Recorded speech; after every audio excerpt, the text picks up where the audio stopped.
Hello प्यारे बच्चों, let's read the question. This question says a man of mass 100 kg stand at a rim of a turntable of radius 2 meter. The moment of inertia is 4000 kg meter square mounted on a vertical frictionless shaft at its center. The whole system is initially at rest. The man now walks along the outer edge of the turntable anti-clockwise with a velocity of 1 meter per second relative to earth. Through what angle it have rotated when the man reaches his initial position relative to earth. मतलब ये पूछा हुआ है कि एक man है जो कि 100 kg का है और वो 2 मीटर टर्न टेबल पर है ना रोटेट कर रहा है. 2 मीटर टर्न टेबल पर है जिसका मोमेंट ऑफ इनर्शिया 4000 है. ठीक है, और पूरा सिस्टम अभी रेस्ट में है. अगर जो पर्सन है, अगर मैन है, वो टर्न टेबल पर अगर एंटी क्लॉकवाइज रोटेट करना चालू कर दिया, मूव करना चालू कर दिया with the velocity of 1 metre per second relative to earth, then पूछा हुआ है कि कितने है ना एंगल रोटेट करेगा, है ना, तो यानी कि पूरा डिस्क जो है कितने एंगल रोटेट करेगा जब वो मैन जो है अपनी इनिशियल पोजीशन पर आ जाएगा रिलेटिव टू अर्थ. तो सबसे पहले अगर इस क्वेश्चन को अप्रोच करना है आपको, तो सबसे पहला क्या करना पड़ेगा आपको बेटा, आपको समझना पड़ेगा कि velocity of man with respect to ground that is given 1 metre per second, इसको है ना 1 मीटर पर सेकेंड ये दिया हुआ है. और क्या दिया हुआ है, और लास्टली हमें दिया हुआ है वेलोसिटी ऑफ, है ना, यानी angular velocity of man with respect to ground that is equals to 1/2 second inverse. It is from last part of this question, है ना, लास्ट पार्ट से आया हुआ है.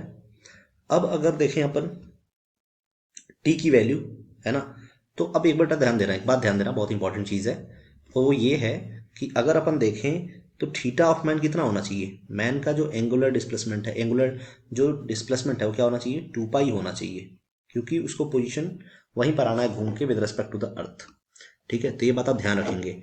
अगर अपन देखें आगे तो टाइम अगर निकालें सबसे पहले, तो टाइम क्या हो जाएगा, टाइम हो जाएगा बेटा थीटा ऑफ मैन अपॉन, है ना, एंगुलर वेलोसिटी ऑफ, है ना, man with respect to ground that is equals to 2π, total theta है, और mg की वैल्यू दी हुई है 1/2 दैट इज 0.5, है ना, ये क्या हो जाएगा सेकंड, है ना, ये हो जाएगा सेकंड के अंदर. ठीक है, अब बेटा एक बात बताओ कि डिस्क के लिए अगर देखें, यानी कि वो जो टर्न टेबल है तो वो डिस्क ही तो है. तो जब टर्न टेबल एक डिस्क है तो इस केस में होगा क्या कि एंगल अगर निकालें थीटा किसका, डिस्क का या फिर टर्न टेबल का, टर्न टेबल लिख लो, तो इक्वल टू क्या होगा, omega of turn table times of time, कितने टाइम के लिए रोटेट कर रहा है. तो ओमेगा टर्न टेबल के लिए क्या है, ये पाई मत समझना, इसको टर्न टेबल है, तो ओमेगा ऑफ टर्न टेबल क्या है, दैट इज, है ना, सबसे पहले आप क्या करोगे, लिखोगे ओमेगा की वैल्यू क्या है बेटा आपकी, ओमेगा ऑफ डिस्क, है ना. चलो, तो ये omega of disc, omega of जो टर्न टेबल आएगा या फिर डिस्क आएगा, ये क्या है, इस क्वेश्चन के सेकंड पार्ट से आया हुआ है, यानी कि 2π/2π/0.5, या फिर आप यहाँ पर भी देख सकते हैं, है ना, यहाँ पर भी ये चीज़ निकल सकती है. ठीक है ना, टर्न टेबल के लिए यहाँ पर ये क्या हो जाएगा आपका टर्न टेबल, है ना. अब क्या करोगे आप, 2π/0.5, है ना, इंटू टाइम से मल्टीप्लाई करोगे, सो 0.05, है ना, तो वैल्यू आएगी रेडियन के अंदर. अगर सॉल्व करोगे तो इसकी वैल्यू आएगी बेटा ये नीचे 11 आएगा.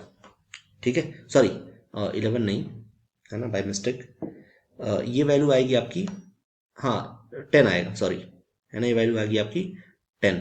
ठीक है, तो वैल्यू आएगी 2π/10, यानी कि वैल्यू आएगी π/5, और पाई की वैल्यू अगर रखते हैं 180, तो 180/5 दैट इज इक्वल्स टू, है ना, that is equals to 36 degree. ये क्या आएगा बेटा आपका 36 डिग्री के अंदर आएगा. अगर 36 डिग्री आ रहा है तो अगर देखें अपन, तो हमारा जो टर्न टेबल है वो किधर रोटेट कर रहा है, opposite to the direction of, है ना, मैन. तो मैन का डायरेक्शन किधर है बेटा, मैन का डायरेक्शन बेटा इधर देखो, इधर मैन का जो डायरेक्शन वो क्या है, एंटी क्लॉकवाइज है. तो जो टर्न टेबल की डायरेक्शन होगी वो किधर होगी, इंपॉर्टेंट चीज़ है ये, सबसे पहले मैं इसी को हाईलाइट किया था, है ना, ये इसको, इसके अपोजिट में, यानी कि ये होगा आपका क्लॉकवाइज. तो अगर ऑप्शन मैच कराने को देखें तो पहली बात तो थर्ड और फोर्थ ऑप्शन 72 ऐसे ही मैच नहीं कर रहा वैल्यू ही, अगर फर्स्ट और सेकंड को देखें तो फर्स्ट और सेकंड में क्लॉकवाइज का जो आंसर है वो फर्स्ट ऑप्शन मैच कर रहा है, 36 डिग्री इन क्लॉकवाइज डायरेक्शन। तो ये ऑप्शन, फर्स्ट ऑप्शन आपके क्वेश्चन के लिए सही होगा। I hope you understood it well. All the best.